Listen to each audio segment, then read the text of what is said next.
Hello friends, welcome to దేవాంష్క diaries. ఇప్పుడు మీరు వినబోతుంది ఏ తీరం చేరిన ఈ బంధం స్టోరీలోని 96వ భాగం.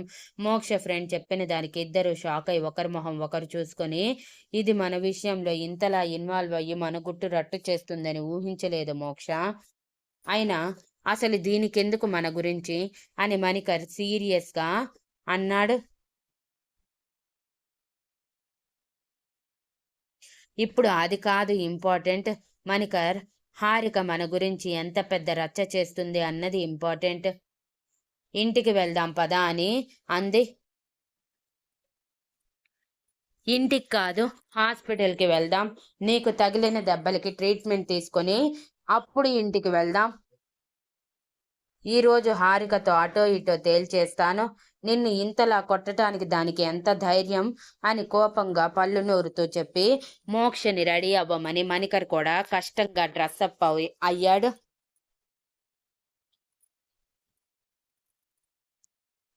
ఇద్దరి ఒంటి మీద కూడా బలంగా దెబ్బలు తగిలి ఉండటంతో ఇద్దరు డాక్టర్ దగ్గర ట్రీట్మెంట్ తీసుకుంటూ ఉంటే, ఈ దెబ్బలేంటి అని డాక్టర్ అడిగితే యాక్సిడెంట్ జరిగిందని చెప్పాడు.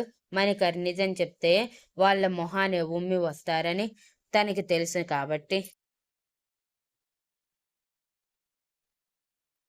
కానీ ఇవి యాక్సిడెంట్ వల్ల తగిలిన దెబ్బల్లా లేవే, క్లియర్గా కనిపిస్తున్నాయి. కొరడా కానీ బెల్ట్తో కానీ కొడితే చర్మం చీరుకుపోతుంది. చూడండి, అలా కొట్టారు. మంచి కసితో కొట్టినట్టున్నారు. దెబ్బలు బాగా తగిలాయి అని డాక్టర్ నవ్వుతూ చెప్పి మణికర్కి ట్రీట్మెంట్ ఇస్తే, లేడీ డాక్టర్ మోక్షకి ట్రీట్మెంట్ ఇచ్చి, ఈ యాంటీబయోటిక్ టాబ్లెట్స్ వాడండి, ఈ ఆయింట్మెంట్ రాసుకోండి, 1 వీక్లో దెబ్బలు తగ్గిపోతాయి అని చెప్పి వాళ్ళని పంపించేశారు. మణికర్ మోక్ష ఇద్దరు బిల్ సెటిల్ చేసి బయటికి వచ్చాక పరమేశ్వరన్ గారి నుంచి మణికర్కి ఫోన్ రావటం చూసి మోక్ష భయపడిపోతూ, ఇదిగో అప్పుడే సమాచారం అందరికీ చేరిపోయినట్టుంది. ఇప్పుడేం చెయ్యాలి మణికర్? మీ అమ్మా నాన్న నన్ను యాక్సెప్ట్ చేయకపోతే నేను ఏమైపోవాలి అని ఏడుస్తూ అడిగింది. వాళ్ళు యాక్సెప్ట్ చేసినా చెయ్యకపోయినా నేను నిన్ను వదలను మోక్ష. నా మీద నమ్మకం ఉంచు అని ఫోన్ లిఫ్ట్ చేయగానే పరమేశ్వరన్ గారు ఒకే ఒక్క మాట, డైరెక్ట్గా ఇంటికి రా అని చెప్పి ఫోన్ పెట్టేస్తే మోక్ష మణికర్ ఒకరి మొహం ఒకరు చూసుకొని కారులో బయలుదేరారు పరమేశ్వరన్ గారి దగ్గరికి.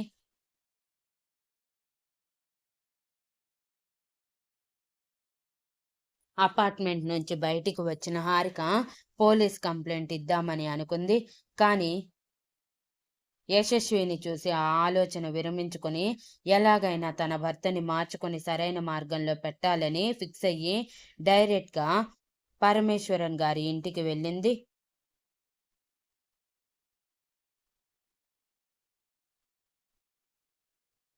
చాలా రోజుల తర్వాత ఆ ఇంటి గుమ్మంలో అడుగు పెడుతున్న హారికని చూసి పరిమళ గారు ఆశ్చర్యంగా, ఎప్పుడూ లేనిది ఏంటి ఇలా అత్తగారింటి వైపు చూశావు అని వెటకారంగా అడిగారు.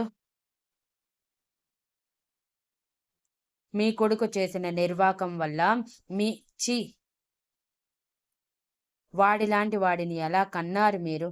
అవునులే, మీ బుద్ధులే వచ్చాయి వాడికి కూడా అని అసహ్యంగా మాట్లాడుతూ ఉంటే పరిమళ గారు కోపంగా, ఏయ్, ఏం మాట్లాడుతున్నావో అర్థమవుతుందా? నీ భర్తని రేయ్ ఒరేయ్ అని పిలుస్తున్నావేంటి? భర్తకి ఇచ్చే మర్యాద మర్చిపోయావా అని ఎగురుతూ ఉన్నారు.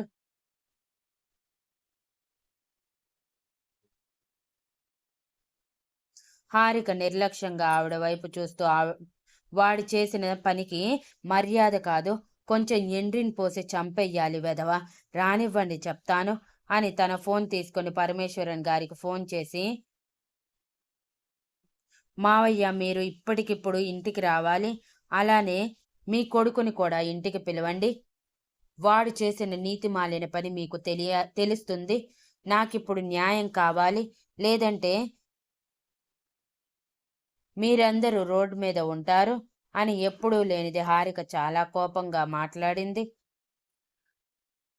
హారిక అంత సీరియస్గా ఉండటంతో పరమేశ్వరన్ గారు ఏదో జరిగిందని అర్థం చేసుకుని వెంటనే లీవ్ అప్లై చేసి మణికర్కి ఫోన్ చేసి ఇంటికి రమ్మని చెప్పి ఆయన కూడా ఇంటికి బయలుదేరారు. పరమేశ్వరన్ గారు మణికర్ కంటే ముందుగా ఇంటికి చేరి, ఏమైంది హారిక, ఎందుకంత అర్జెంటుగా రమ్మని చెప్పావు అని అడిగారు.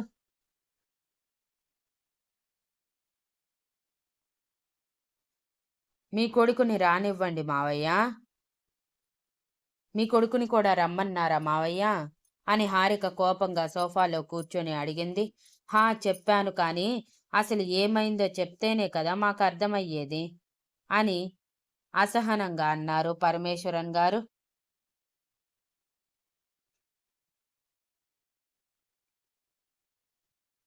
వచ్చిన దగ్గర నుంచి నేను అదే మాట అడుగుతున్నాను. ఇప్పటి వరకు మీ కోడలు నోరు విప్పింది లేదు. అసలు నా కొడుకు ఏం తప్పు చేశాడని ఇలా ఎగిరెగిరి పడుతుంది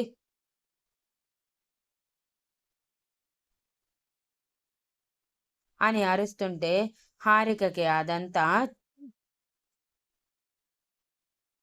తనకి అదంతా పట్టనట్టు తన బాధని గుండెల్లోనే అదిమి పెట్టి, మీ కొడుకు వచ్చాక ఏం తప్పు చేశాడో, ఎంత పెద్ద తప్పు చేశాడో మీకే అర్థమవుతుంది, రానివ్వండి మావయ్య అంటూ యశస్వి ఏడుస్తూ ఉంటే తనకి చిన్న యాపిల్ ముక్కిచ్చి చప్పరిచ్చేలా చేతికి ఇచ్చింది. యశస్వి చప్పరిస్తూ ఉంటే పరమేశ్వరన్ గారు తనని తీసుకోవటానికి ముందుకు వచ్చారు. కానీ హారిక ఆయన చేతికి ఇవ్వకుండా, ముందు నాకు న్యాయం జరగాలి మావయ్య, తర్వాతే ఏదైనా కానీ అని సీరియస్గా అంది. ఇంతలో మణికర్ కార్ ఆ ఇంటి ముందు ఆగగానే, వచ్చాడు మీ నీతి మాలిన కొడుకు, వాడిని అడగండి ఏం తప్పు చేశాడో అని అసహ్యంగా మాట్లాడుతూ ఉంటే పరమేశ్వరన్ గారు మణికర్ అంత పెద్ద తప్పు ఏం చేశాడని ఆలోచిస్తూ ఉన్నారు. ఇంతలో మణికర్ లోపలికి అడుగుపెట్టి వెనకే మోక్షని కూడా తీసుకువచ్చి హారికని చూసి కోపంగా, ఎంత ధైర్యం ఉంటే నన్నే కొడతావు అని అరుస్తూ హారిక మీదకి వెళ్ళాడు.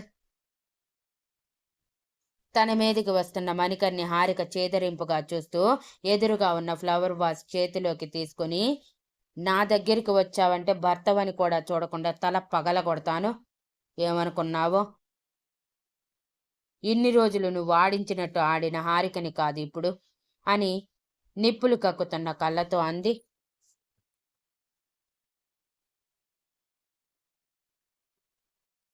హారికని అలా చూసిన మణికర్ ఒక్క క్షణం భయపడి వెనక్కి తగ్గాడు.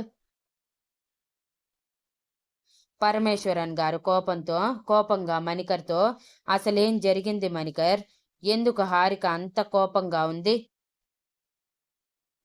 నీ గురించి ఎందుకు అంత తప్పుగా మాట్లాడుతుంది,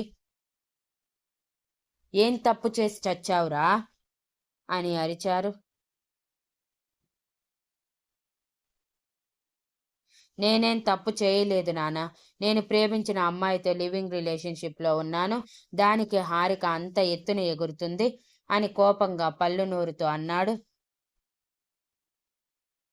ఆ మాటకి హారిక వచ్చే కన్నీటిని బలవంతంగా ఆపుకుంటూ పరమేశ్వరన్ గారి వైపు కోపంగా చూస్తే పరమేశ్వరన్ గారు చలనం లేనట్టు నిలబడిపోయి, ఏం మాట్లాడుతున్నావురా అని అడిగారు.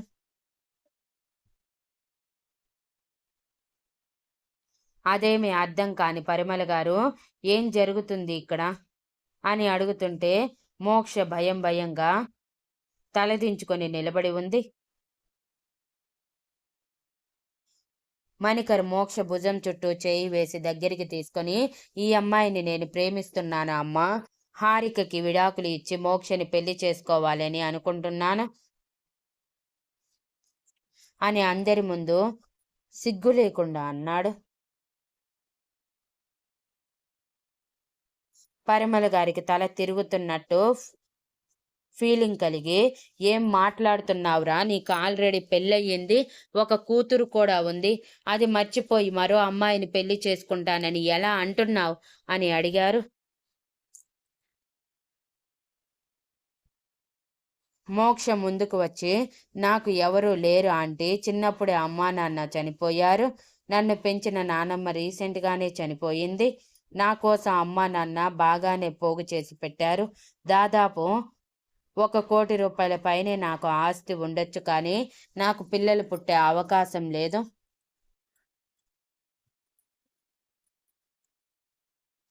మణికర్ని చూడగానే ప్రేమించాను. అప్పుడు నాకు తెలియదు తనకి పెళ్ళయ్యిందని. తెలిసాక నా ప్రేమని చంపుకున్నాను. కానీ అనుకోకుండా ఇద్దరి మధ్య చాలా జరిగి మణికర్ కూడా నన్ను ప్రేమిస్తున్నాడని తెలిసింది. తన ప్రేమ ఒప్పుకునేంత వరకు నన్ను బ్రతిమలాడాడు. తన ప్రేమలో సిన్సియారిటీ కనిపించి నేను కూడా ఒప్పుకున్నాను. కానీ నాకు తల్లి అవ్వాలని ఉంది ఆంటీ అంటూ ఆశగా యశస్వి వైపు చూస్తూ ఉంటే, హారిక యశస్విని తన వెనక్కి తీసుకునేలోపు పరమేశ్వరన్ గారు వాళ్ళిద్దరికి అడ్డుగా నిలబడి, ఏం వాగుతున్నావే? సిగ్గుండే మాట్లాడుతున్నావా? పెళ్ళైన మగాడిని వలలో వేసుకున్నదే కాకుండా తల్లిని బిడ్డని వేరు చెయ్యాలని చూస్తున్నావా? నీతి జాతి లేని ఆడదానివి నువ్వు. నీలాంటి ఆడవాళ్ళు ఈ సమాజంలో ఉన్నంతకాలం మాలాంటి కుటుంబాలు ఇలా కుమిలిపోతూనే ఉంటాయి. ఎందుకే ఇంకా బ్రతుకున్నావు? చావాల్సింది కదా అంటూ కోపం ఆపుకోలేని పరమేశ్వరన్ గారు మోక్ష చెంపల మీద ఆపకుండా కొడుతూ ఉంటే మణికర్ అడ్డుకోవటానికి ట్రై చేస్తున్నాడు.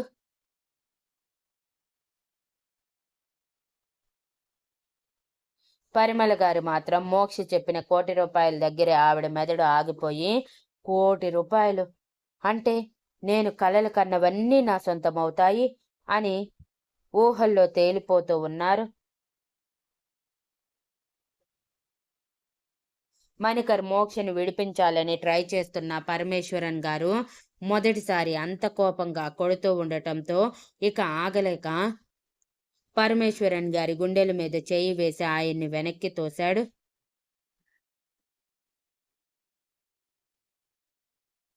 పరమేశ్వరన్ గారు వెళ్లి వెనక ఉన్న టీపాయ్ తట్టుకొని కింద పడబోయేలోపు హారిక పట్టుకొని నిలబెట్టి మణికర్ వైపు కోపంగా చూస్తూ, భార్య అంటే ప్రేమ లేదు, తండ్రి అంటే గౌరవం లేదు, అసలు పెళ్ళంటే ఒక బాధ్యత లేదు, జీవితం మీద ఒక క్లారిటీ లేదు. ఇలాంటి వాడివి ఎందుకురా ఇంకా ఈ భూమి మీద ఉన్నావు అని అసహ్యంగా చూస్తూ అంది. హారిక మాటలకి మణికర్ కోపంగా, ఇదంతా నీ వల్లే, నువ్వు చేసిందే. అయినా నేనేమంత పెద్ద తప్పు చేశానని చాలా పెద్ద పెద్ద మాటలు మాట్లాడుతున్నావు. ప్రేమించడం తప్ప, పెళ్లి చేసుకోవాలనుకోవటం తప్ప అని హారికతో నిర్లక్ష్యంగా అంటుంటే,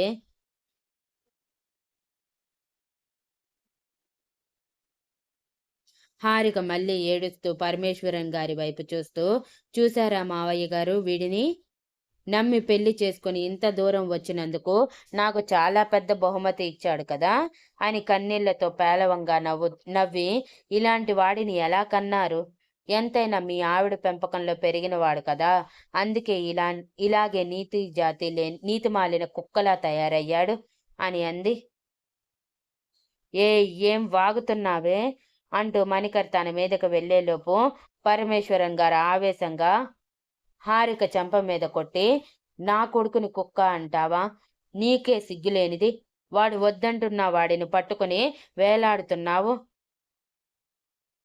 ఇక నుంచి నీకు ఈ ఇంటికి ఎటువంటి సంబంధం లేదు, వెళ్ళిపో నా ఇంటి నుంచి అని తోస్తుంటే, హారిక కోపంగా పరిమళ గారి వైపు చూస్తూ, తల్లి ఒక జట్టు అయితే కొడుకు మరో జట్టు అవుతాడా? అలాగే ఉంది మీ ఇద్దరి వ్యవహారం. మీరు కూడా పెళ్ళైన కొత్తలో ఇంతే చేశారేమో, అందుకే మీ కొడుకు కూడా మీ బాటే పాటిస్తున్నాడు అని అంది. హారిక మాటలకి పరమేశ్వరన్ గారు బాధతో తలదించుకుంటే, పరిమళ గారు ఆవేశంగా, ఏం కూసావే అంటూ పరిమళ జుట్టు పట్టుకుని చెంపలు వాయిస్తూ ఉంటే మోక్ష, మణికర్ సైలెంట్గా చూస్తూ ఉన్నారు. పరమేశ్వరన్ గారు ఆపాలని ట్రై చేస్తూ ఉంటే ఆయనని వెనక్కి నెట్టేశారు పరిమళ గారు.